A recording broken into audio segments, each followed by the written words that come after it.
So when was the last time you fired a customer? In our industry, in the restaurant industry, we process thousands of tickets in a week and we get to serve thousands of people, and very, very, very small percentage of them every now and then turns out that may or may not need to get fired. And I'm going to share with you my experience this last week needing to fire a customer. And again, we have a lot of managers. Our management team is about 25. And as the owner, our managers are looking up to the owner to see how the owner handles different scenarios. And I wanted to share with you my experience. I haven't been in this position this last week. It was not fun, but it was handled, of course.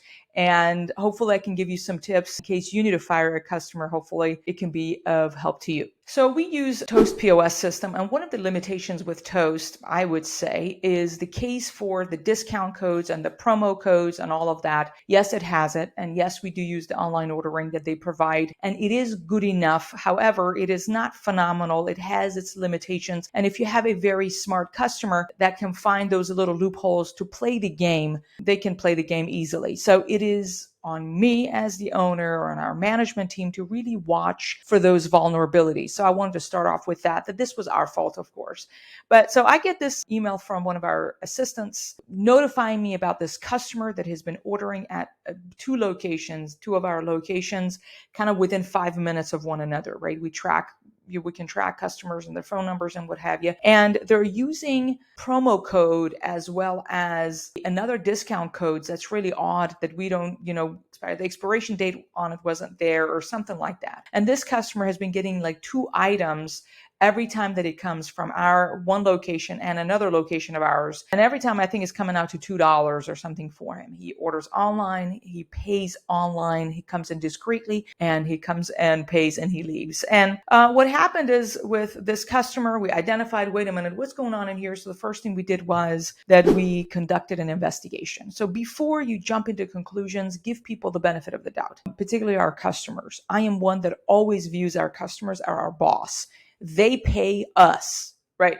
If you're in the restaurant industry, if you're an owner, you pay for stuff. We pay for everything. Now the customer pays us, that's something, I don't care if it's $20 or $2, they pay us. So they are our boss. So I really want to be first cautioning you to make sure you conduct an investigation, looking to the details of the orders and the pattern of behavior, ask your team member without jumping quick to conclusion. Give the customer the benefit of the doubt. That's step 1. Now, once you have all of your data, you really are going to notice in our particular case that this gentleman had used this promo code discount and ordering at 2 locations 19 times. That's right. And this was adding up to hundreds worth of discounts. So it really got to this level that we discovered it. It's been 19 times he's been using the same promo code that somehow was not expired on us. And which leads me to knowing your standards and your values. People will always in the world will come and want to take advantage of you. This is how it is. You're in business. You got into the ring. That's part of it, that you and I decided to get into the ring. People will take advantage of you. Vendors will take advantage of you. Suppliers, what have you. They can rob you blind. They're happy to do that. They're fighting for their own company. They're fighting for their families. So expect that already. You got into the business ring, and this is what it is.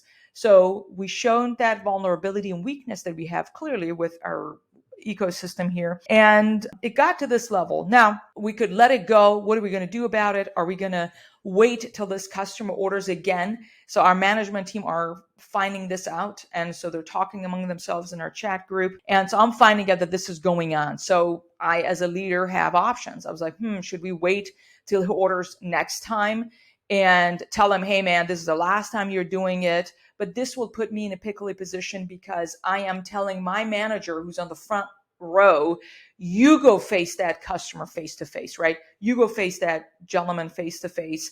And it could cause a scene. It could cause a confrontation. Or am I, as a leader, going to set the example that I'm going to proactively approach this? Now, granted, we got to this level of this shenanigan. And so I'm going to be proactive about it. I'm going to directly contact this customer. I have their phone number and I have their email address. So I realized that it's on me to handle this because I'm the leader and we get to do this. fun stuff. So I decided to contact the customer directly via email. And I wanted to share with you the actual email that I sent that customer because I'm hoping it's practical on the ground, what's going on. So hopefully it's helpful to you.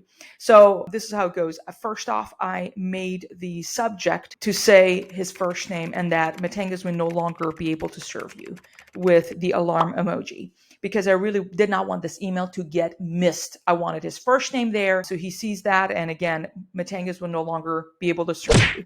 My objective with this email is to make the gentleman don't come back at all. Let's not make a scene. I've served you 19 times. You got enough free food for a thing. You know what? Let's just part ways. Don't come. That was my objective. Don't come back. I don't want to, for everybody's dignity of the customer, if there is much, and our team. I really did not want our team to get into a confrontation that could lead into calling the cops. So that was my objective, and here we go. It says, hey, this is ENGA from MATTENGA'S. My husband and I are the owners, because I wanted this customer to know, you can go take advantage of Little Caesars or Domino's. I'm not encouraging it. I'm just saying go somewhere else that is a multi-billion-dollar infrastructure. They can handle it. You come into a mom and pop. Now, granted, we have 6 locations, but this is a family-owned operation. So that was my objective with this line. We are a locally and family-owned business. We're not a multi-billion-dollar Domino's. And sadly, as you're well aware, our point of sales online ordering promo code system is not advanced. I own that. This is what we can afford at this time. I did not want to blame him for anything. I'm taking the blame. It's on us. However, sir, we have served you over 19 times where you have misused discounts and promo codes both at our locations near SeaWorld and the one on Quiet Plain. This is fully our fault. Our technology is not advanced. I really wanted to make it so the guy doesn't go and blast it off on social that I was some disrespectful thing. You need to know, as the owner or a manager, whatever you put in writing, are you okay for it to be in the first front page of, New York Times? And I started by taking ownership of the shortcomings that we have when it comes to our technology as a small business. And then I said, we are taking action on our end to fix these promo code issues. In the meantime, I am letting you know that our management team is instructed to refuse service to you at any MATTENGA'S, even if you choose to pay full price. Moving forward, if you place an order online and pay for it, we will simply refund your full order and will not serve you food. As a private business, we have the right to refuse service to any customer. Of course, you may get a friend or family member to misuse the promo codes as well. We will refuse service to them. If you or them make a scene at our store, our team is instructed to call the police. I'm giving you the courtesy heads up that we simply can't afford you as a customer and sustain all our bills and pay our people a fair wage. Thank you for understanding. So this is the message I sent to the customer. I wanted to be proactive. I wanted to be grateful. I wanted to lead with courtesy. And I simply was direct and still courteous. So if this email or this message was to be on some Facebook group and me getting 500 messages, that I didn't make it about the customer. I didn't blame them. I blamed ourselves and our technology. I'm happy to say that it's been a couple of weeks and the gentleman who used to be a regular coming a couple of times a week has not been back. He's chosen simply not to come back. My objective was injustice. Sometimes in business, you really want people to know what's right or wrong, but you really need to conserve your energy as a business owner and allocate your focus to what matters. Focus on bigger things. This one, I simply wanted the customer not to come back again. And so we don't have to deal with this. We learned lessons from this. I was able to set an example for our managers that yes, we want to stand firm and know our values. No, we don't have to give away the farm. We can refuse service to a customer. And if we were to do that, if we need to refuse service to a customer, this is how it's done. It's done with courtesy and honor because that's who we are. No matter who the customer is, they may be lying, they may cheat, they may steal, what have you. We'll stay composed, we'll stay courteous, and that is who we are. That's that, friend. This was another fun lesson experience this last week in our world. I want to share that with you. Let me know if you have fired any customer before. What was your experience? What did you learn from that experience? Would love to hear your thoughts. You want to comment under the YouTube video, or if you're listening on the podcast, please leave us a review, or again, on the review section when you're writing, you can also share with me your experience. Would love to hear, and we can all learn from one another. And with that, clearly it's time to get back to work and make some dough. Thank you so much. Bye-bye.